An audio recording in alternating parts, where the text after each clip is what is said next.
Baik, bismillahirrahmanirrahim. Assalamualaikum warahmatullahi wabarakatuh. Welcome back to my channel. Jumpa lagi dengan saya di Abil Maiwa Channel. Jadi teman-teman, channel ini merupakan channel pendidikan tempat kita berbagi tentang aplikasi pendidikan, Microsoft Office, serta tips dan triks komputer.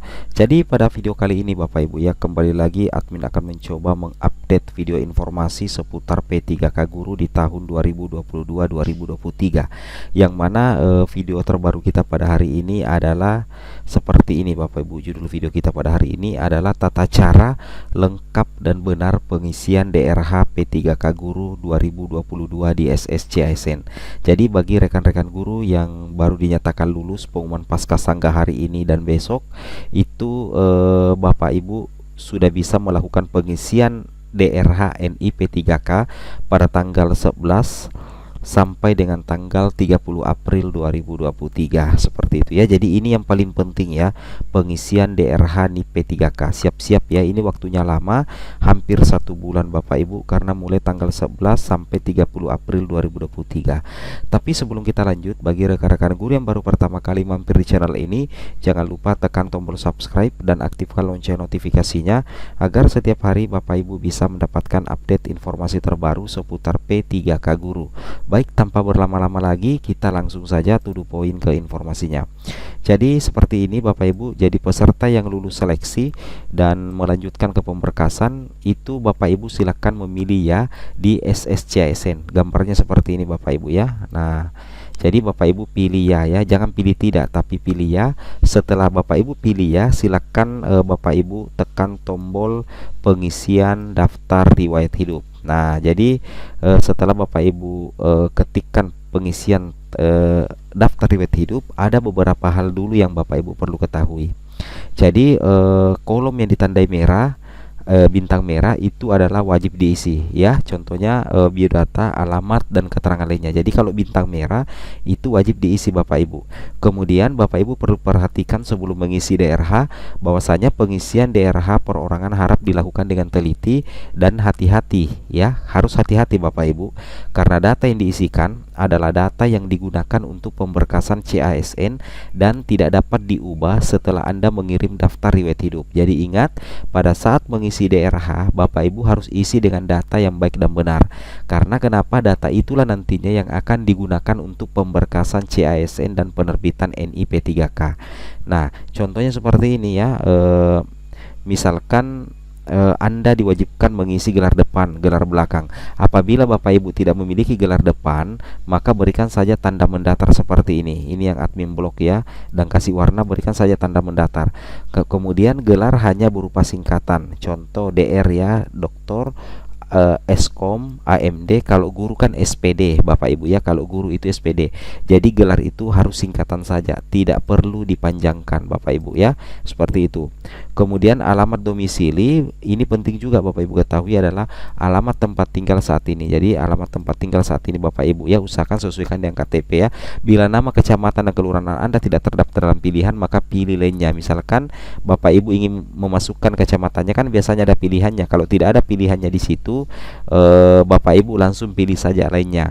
Lalu ketikkan nama kecamatan dan kelurahan tersebut di kolom di bawahnya. Setelah Bapak Ibu klik lainnya, maka Bapak Ibu klik nama kecamatan Bapak Ibu dan kelurahan di kolom bagian bawahnya. Ini bagi yang alamat yang kecamatan dan kelurahannya itu tidak terdeteksi di sistem, seperti itu Bapak Ibu ya. Nah, jika sudah isi captcha berikut ini, tombol selanjutnya. Data Anda tidak akan tersimpan bila Anda klik tombol resume. Jadi jangan klik tombol resume, tapi klik tombol selanjutnya ya. Ini Bapak Ibu ya, kalau klik tombol selanjutnya. Nah, setelah kita mulai saja pengisian daftar riwayat hidup, di sini yang data pertama ada beberapa data yang Bapak Ibu harus isi. Yang pertama data perorangan, kemudian data pendidikan, data pekerjaan, data keluarga, data organisasi, dan dokumen yang akan diunggah Bapak Ibu ya sekalian. Nah, untuk pengisian data perorangan yang pertama seperti ini Bapak Ibu ya. Ya, seperti ini tampilannya. Yang pengisian pertama itu nomor induk kependudukan, nama sesuai ijazah, gelar depan ya, kalau tidak ada seperti ini. kemudian tempat lahir ya, kabupatennya nanti terdeteksi, tanggal lahir, jenis kelamin, status perkawinan, nomor telepon Bapak Ibu, kemudian nama KTP, nama, gelar belakang ijazah ya, disingkat saja seperti ini. Kemudian tempat lahir KTP, jadi cek KTP-nya, perhatikan KTP-nya, tanggal lahir KTP itu diperhatikan semua KTP-nya Bapak Ibu ya. Nah, agama, email, dan nomor ponsel. Nomor ponsel itu 15 digit ya, maksimumnya 15 digit. Nah, usahakan gunakan nomor HP yang aktif ya. Kemudian email, gunakan email yang aktif. Bisa gunakan email Dapodik yang masih aktif Bapak Ibu ya. Nah, kemudian setelah itu ada untuk data perorangan, ada pengisian alamat domisili Bapak Ibu. Nah, ada pengisian alamat domisili mulai dari provinsi, kemudian kabupaten, kota, kecamatan, kelurahan ya. Ini yang tadi admin bilang, kalau misalkan kecamatan kelurahannya tidak terdeteksi, klik saja lainnya di sini, kemudian tulis nama kecamatannya di bawah ini. Kemudian jalan-jalan, alamat lengkap, kode posnya, wilayah Bapak Ibu, kemudian biodata pribadi Bapak Ibu isi semua sebenar-benarnya ya. Jangan asal isi mengisi. Contohnya tinggi badan Bapak Ibu, ukur dulu tinggi badannya. Berat badan, timbang dulu badannya. Warna rambutnya, lihat bentuk rambut, bentuk muka Bapak Ibu bagaimana, apakah oval atau bagaimana. Warna kulit sawo matang. Jangan karena warna kulit Bapak Ibu sawo matang, Bapak Ibu pilih warna kulit putih. Nah, itu salah Bapak Ibu ya, sesuaikan dengan kondisi badan kita, seperti itu ya.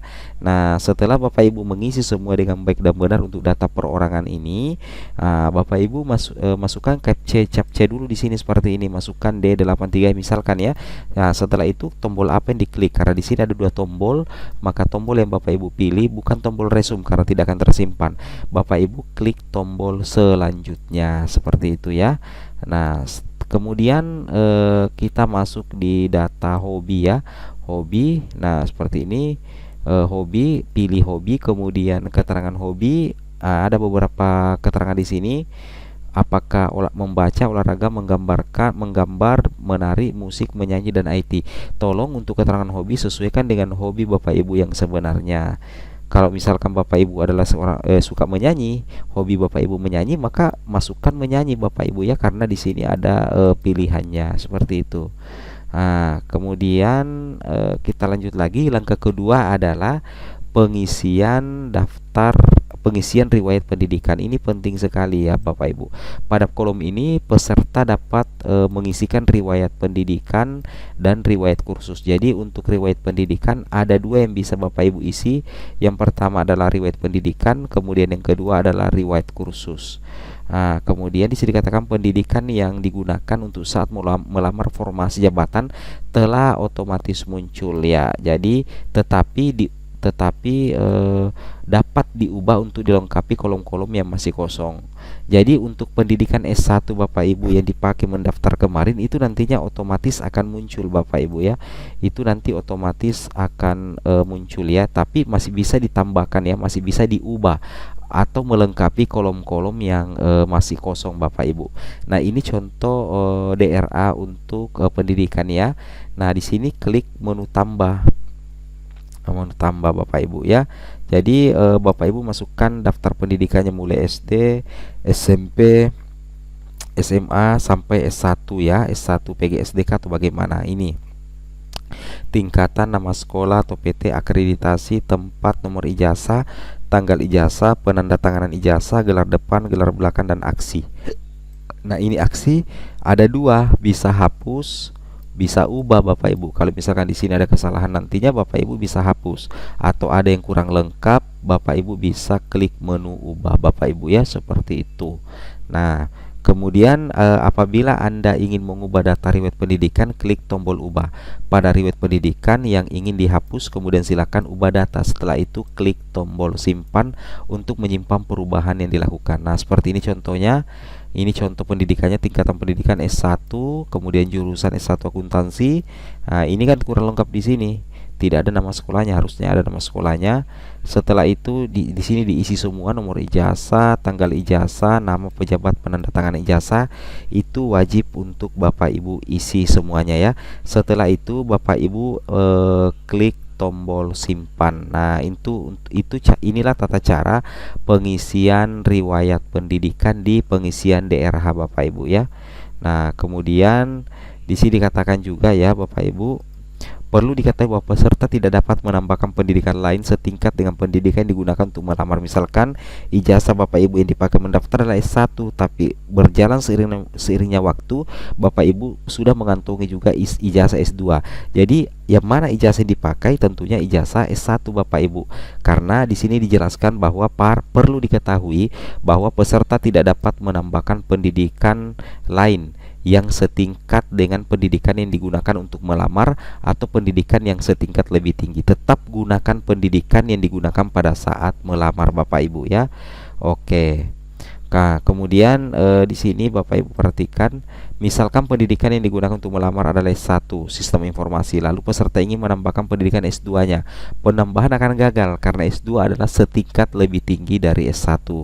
Nah, seperti itu ya. Atau jika peserta memiliki 2 degree S1 lalu ingin menambahkan pendidikan S1 manajemen, akan gagal juga di-input karena tingkat pendidikannya setingkat dengan S1 Sistem Informasi yang digunakan untuk melamar. Seperti itu Bapak Ibu.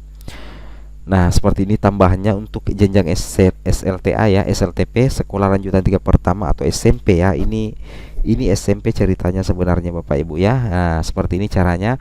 Ada beberapa kolom yang Bapak Ibu harus isi, mulai dari tingkat pendidikan, jurusan, nama sekolah, akreditasi, tempat, nomor ijazah dan tanggal ijazah, serta nama pejabat penandatanganan ijazah.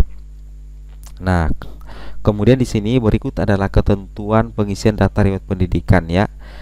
Jadi seperti ini tampilannya Bapak Ibu. Kemudian Bapak Ibu juga bisa menambahkan kursus di sini ya. Apa nama kursus Bapak Ibu? Ini masuk di apa ya? Di bagian yang pertama seperti itu ya. Nah, ini untuk pengisian kursus mulai dari nama kursus, pelatihan, instansi pemerintah, jenis kursus, tanggal mulai, tanggal selesai ya. Silahkan diisi Bapak Ibu ya. Nah, setelah diisi silahkan tekan tombol simpan. Seperti itu kira-kira ya. Kemudian untuk jenis kursus kebagian tampilan seperti ini ya. Oke. Kemudian riwayat pekerjaan. Setelah Bapak Ibu mengisi bagian data pribadi pendidikan, sekarang menu berikutnya yang harus diisi dan dilengkapi dengan sebaik-baiknya adalah menu pekerjaan. Jadi guru-guru yang dinyatakan lolos P3K guru dan mengikuti pengisian DRH wajib ya Bapak Ibu masukkan riwayat pekerjaan Bapak Ibu, apakah sebagai guru, guru, operator dan sebagainya. Silahkan masukkan semua di sini Bapak Ibu ya, karena tetap tidak ada masalah. Kalau misalkan bermasalah bisa dihapus atau bisa diubah juga seperti itu ya. Nah, seperti ini contohnya. Ini untuk tanda jasa penghargaan. Ini kalau ada Bapak Ibu punya penghargaan silahkan diisi di sini ya. Kemudian riwayat prestasi ya. Kalau ada riwayat prestasi silakan juga diisi Bapak Ibu sekalian. Nah, setelah itu tambah pekerjaan seperti ini tampilannya nanti di SSCSN pada saat tambah pekerjaan Bapak Ibu ya. Tampilannya akan seperti ini. Ada instansi pemerintah, instansi perusahaan, jabatan, staf ya, tanggal mulai dan tanggal selesai. Kemudian Bapak Ibu pada saat menambah pekerjaan, apalagi seorang guru, Bapak Ibu wajib menyediakan surat keputusan ya. Surat keputusan SK-nya Bapak Ibu. Setelah itu diisi semua, Bapak Ibu langsung klik saja tombol simpan ya. Nah, kemudian klik tombol pada daftar riwayat penghargaan. Nah, jadi kalau ada penghargaan Bapak Ibu bisa langsung isi juga Bapak Ibu. Tapi rata-rata ya jarang yang mendapat penghargaan dari pemerintah pusat seperti Satya Lencana ya. Apalagi kalau kita belum memiliki masa kerja yang banyak selaku PNS atau P3K. Tentunya itu sulit Bapak Ibu sekalian ya. Nah, untuk tambah penghargaan setelah diisi semua silakan Bapak Ibu tekan tombol simpan ya. Kemudian setelah menekan tombol simpan, kita akan masuk di menu riwayat prestasi. Ini juga penting ya. Kalau Bapak Ibu punya prestasi di bidang olahraga atau bidang IT dan sebagainya, Bapak Ibu bisa isi di sini ya untuk tambah prestasi. Baik itu prestasi dalam lingkup pendidikan atau di luar lingkup pendidikan, itu Bapak Ibu bisa isi. Contohnya misalkan Bapak Ibu adalah seorang konten kreator ya, anggaplah Bapak Ibu guru adalah seorang YouTuber atau misalkan TikTokers, itu kan semacam prestasi juga sebenarnya ya, bisa diisi di situ ya. Atau misalkan Bapak Ibu juara lomba lari misalkan, silakan diisi ya. Oke. Kemudian langkah berikutnya adalah pengisian riwayat keluarga. Nah, ini penting sekali karena riwayat keluarga bagi Bapak Ibu yang sudah berkeluarga, memiliki istri dan memiliki anak ya. Tapi kalau Bapak Ibu belum berkeluarga, berarti Bapak Ibu tidak usah mengisi terkait dengan misalkan tambah riwayat istri atau suami, itu tidak perlu diisi karena Bapak Ibu belum menikah. Logikanya kan seperti itu ya. Nah, kemudian di sini keluarga, di sini Bapak Ibu silakan klik tambah riwayat istri suami. Nah, misalkan Bapak Ibu laki-laki, maka data yang dimasukkan bukan data Bapak Ibu, tapi data istrinya Bapak Ibu sekalian ya. Yang diisi di sini nik, nip, nama, tempat tanggal lahir, pekerjaannya apa, institusi, status perkawinan, akte nikah atau akte cerai, tanggal menikah, cerai atau meninggal. Kalau misalkan meninggal atau cerai, itu diisi semua di sini. Kemudian di riwayat keluarga itu kan ada anak Bapak Ibu, silakan isi data anak Bapak Ibu ya. Untuk data anak, Bapak Ibu siapkan nik, nip, nama, tempat tanggal lahir, pekerjaan, institusi. Setelah itu Bapak Ibu simpan juga ya. Setelah itu ini orang tua kandung Bapak Ibu itu harus diisi dengan lengkap dan baik dan benar ya.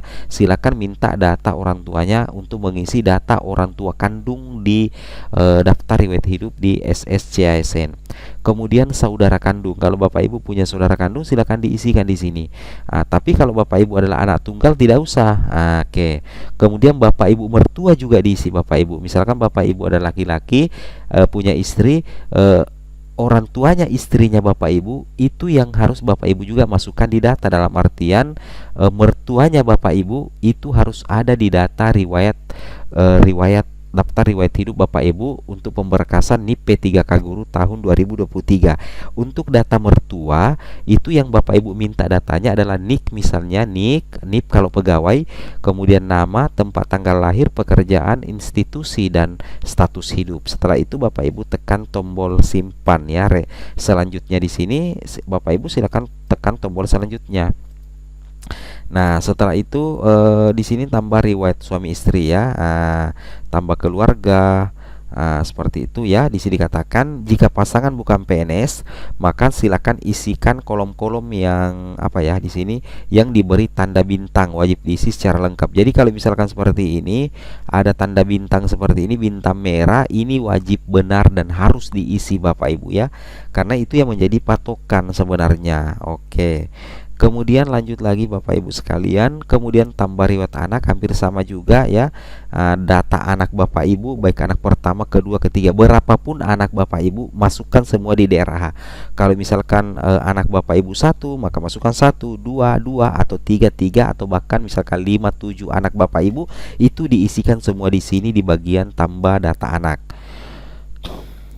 Kemudian yang kelima adalah pengisian organisasi. Nah, jadi pengisian daftar riwayat hidup itu juga ada pengisian organisasi. Nah, di sini dikatakan langkah kelima adalah pengisian organisasi. Di halaman ini peserta diwajibkan mengisi riwayat organisasi jika ada. Jadi ini opsional Bapak Ibu ya, ini opsional. Jadi kalau misalkan ada riwayat organisasi Bapak Ibu, silakan masukkan di sini Bapak Ibu ya, silakan. Jadi di halaman ini peserta diwajibkan mengisi riwayat organisasi ya jika ada. Kalau tidak ada ya tidak ada, dan mengisikan data-data lain yang dibutuhkan dalam proses pemberkasan calon aparatur sipil negara sesuai dengan petunjuk pengisian data keterangan lainnya yang ada pada box berwarna kuning seperti itu. Nah, jadi untuk riwayat organisasi yang pertama itu nama organisasi, jabatan organisasi, kemudian tanggal mulai, tanggal selesai, tempat dan pemimpin organisasi. Nah, ini diisi semua di sini Bapak Ibu ya. Setelah itu isi lagi captcha, kemudian klik lagi selanjutnya. Jangan resume Bapak Ibu, karena kalau resume itu nantinya tidak terdeteksi. Seperti itu Bapak Ibu ya. Itu yang wajib Bapak Ibu perhatikan. Kemudian langkah keenam. Langkah keenam adalah unggah dokumen. Nah, ini yang paling penting karena Bapak Ibu akan mengunggah dokumen. Ya, kita baca dulu Bapak Ibu. Langkah keenam adalah unggah dokumen. Di halaman ini, peserta diwajibkan melakukan 2 kali klik cetak DRH yang diisi dengan klik tombol cetak data DRH perorangan. Jadi yang Bapak Ibu print out ada 2, yaitu cetak DRH perorangan dan cetak DRH riwayat. Nah, selanjutnya menulis data-data yang diharuskan untuk ditulis tangan di DRH yang telah dicetak tersebut dan menandatangani DRH. Jadi nantinya setelah Bapak Ibu pengisian semua DRH secara online, maka Bapak Ibu silakan print out DRH perorangan dan cetak DRH riwayat. Setelah Bapak Ibu print out, silakan tulis tangan di DRH data-data yang diminta diharuskan untuk ditulis tangan, ya seperti itu. Setelah itu Bapak Ibu harus bertanda tangan. Terakhir DRH yang telah ditandatangani telah dicetak tersebut dan terakhir daerah yang telah ditandatangani wajib diunggah kembali ke SSCASN di halaman ini dan dihimbau untuk membaca dahulu ketentuan unggah dokumen di bawah ini pada box berwarna kuning. Jadi setelah Bapak Ibu tanda tangani, silakan scan kemudian unggah kembali Bapak Ibu ya. Nah, di sini unggah dokumen ya. Nah, seperti ini unggah dokumen ya. Di sini katakan silakan cetak dan periksa daftar riwayat hidup Anda dengan cara menekan menekan kedua tombol kalau tidak salah ya.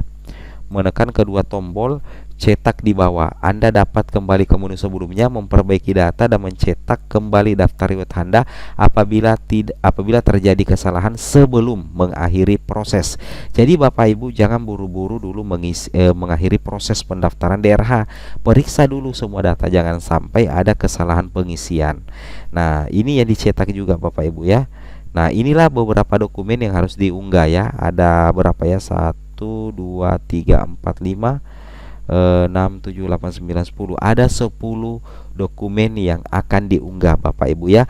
Maksimal filenya itu saya perhatikan berbeda-beda Bapak Ibu. Ada yang 3000 KB, ada yang 1000 KB. Nah, ada bahkan yang 500 KB dalam bentuk JPG, yaitu file pas foto terbaru ya. Dengan latar belakang merah, ukuran maksimal 500 KB. Jadi untuk file pas foto yang Bapak Ibu akan unggah di aplikasi DRH itu wajib untuk foto terbaru ya. Usahakan ambil foto terbaru Bapak Ibu sekalian. Nah, setelah Bapak Ibu mengisi semua ini, Bapak Ibu silakan klik tombol akhiri proses seleksi pengisian DRH. Tapi saya ingatkan dulu, jangan langsung akhiri dulu, periksa semua dulu mulai dari data perorangan sampai dokumen.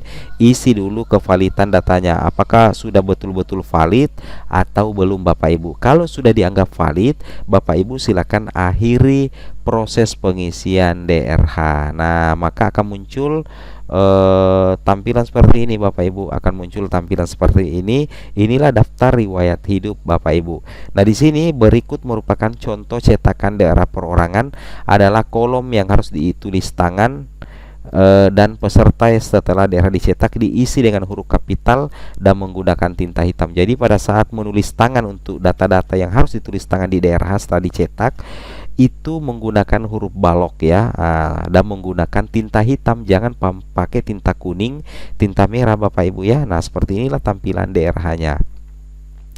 Nah, jadi seperti ini tampilan DRH-nya setelah diisi. Oke, setelah diisi dan di scan ulang sebentar ya. Oke.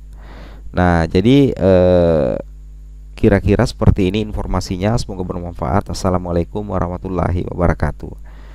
Nah, ini juga ya, saya sedikit ya. Ini materai, ini di sini bermaterai Bapak Ibu ya.